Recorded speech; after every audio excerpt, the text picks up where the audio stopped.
Good morning कक्षा 4। अपनी हिंदी व्याकरण निकालिए।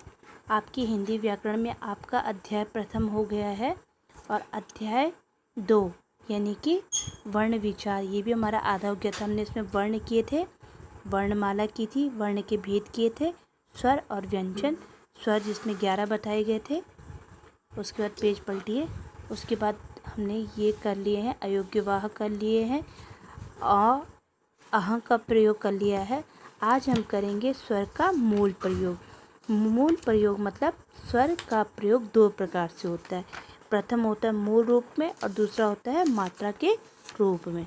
अब देखिए, जब स्वरों को व्यंजनों के साथ मिलकर लिखा जाता है तो वो अपना रूप बदल देते हैं।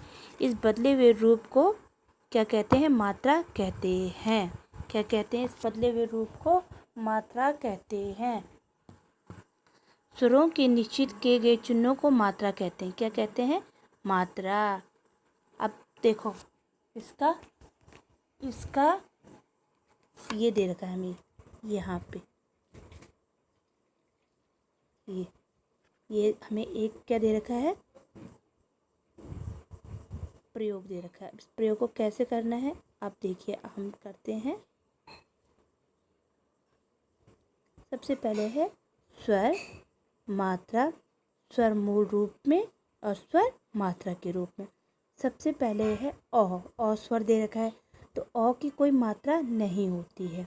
मूल रूप में इन्होंने लिखा अखरोड़ और मात्रा के रूप में क धन अ, ल धन अ, कल।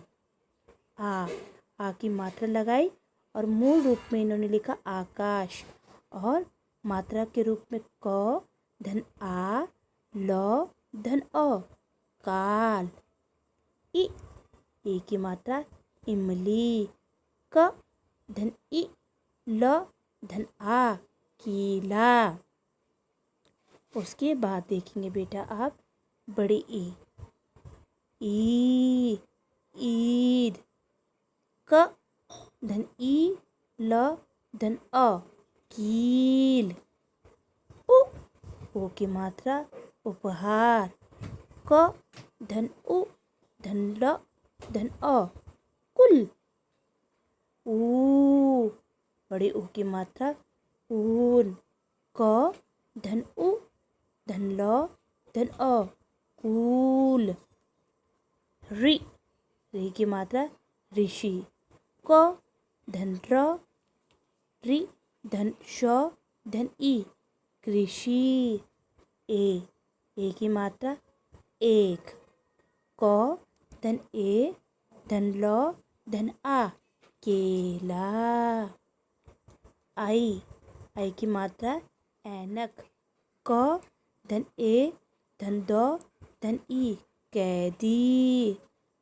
ओ की मात्रा है, ओ की मात्रा है ओस, इसका मूल रूप है और मात्रा के रूप में क धन ओ धन य धन अ धन ल धन अ, कोयल। औ की मात्रा औरत, क धन औ धन आ, कौवा।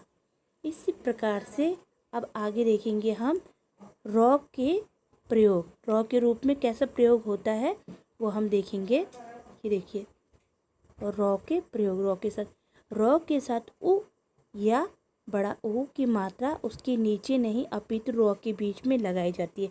जब रॉ आता है बेटा तो उसमें क्या होता है, नीचे नहीं लगती है और जगह ऊ और बड़े ऊ की मात्रा नीचे लगती है, लेकिन रॉ में उसकी मात्रा बीच में लगेगी। जैसे ये देखो, र धन उ, प धन अ धन य धन आ, यानी कि रुपया बीच में लगी, रुपया में।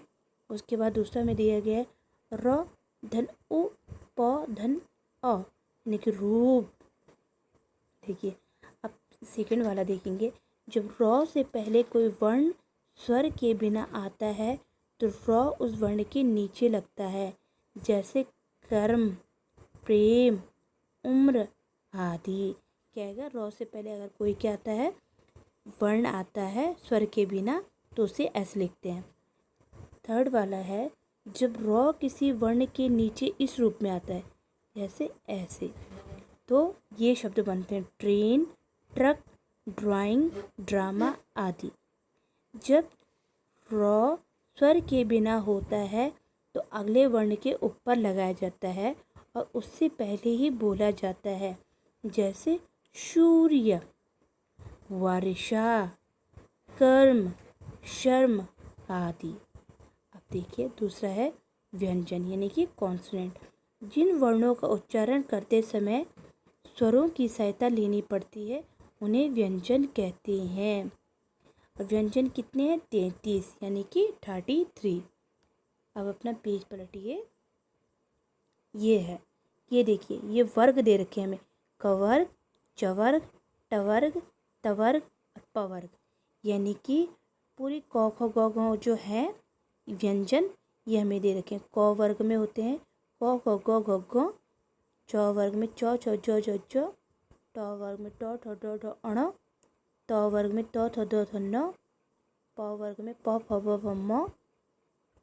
अब अतिरिक्त व्यंजन आते हैं ड और ढ, ये है अतिरिक्त व्यंजन। अब देखिए आगे, इसमें व्यंजन के 3 भेद बताए गए हैं। क्या बताए गए हैं? व्यंजन के 3 भेद बताए गए हैं। देखिए, स्पर्श व्यंजन, अंतस्थ व्यंजन और ऊष्म व्यंजन। अब देखिए स्पर्श व्यंजन क्या है? ये संख्या में 25 है तथा इन्हें 5 वर्गों में बांटा गया है। कितने होते हैं ये? 5 होते हैं, लेकिन इनको कितने वर्गों में बांटा गया है? 5। क से म तक व्यंजन है, कवर्ग, चवर्ग, टवर्ग, तवर्ग और पवर्ग, जैसे हमने ऊपर पढ़ लिया। वर्ग व्यंजन वर्णों के समूह को वर्ग कहते हैं। अंतस्थ व्यंजन है, ये संख्या में 4 हैं, य, र, ल, व। ऊष्म व्यंजन है, ये संख्या में 4 हैं, श, श, श, ह। ये हमने व्यंजन के 3 भेद बताए। कल हम करेंगे इसका संयुक्त व्यंजन। संयुक्त व्यंजन करेंगे। आज हम इतना ही करेंगे। संयुक्त व्यंजन हम कल के अध्याय में करेंगे।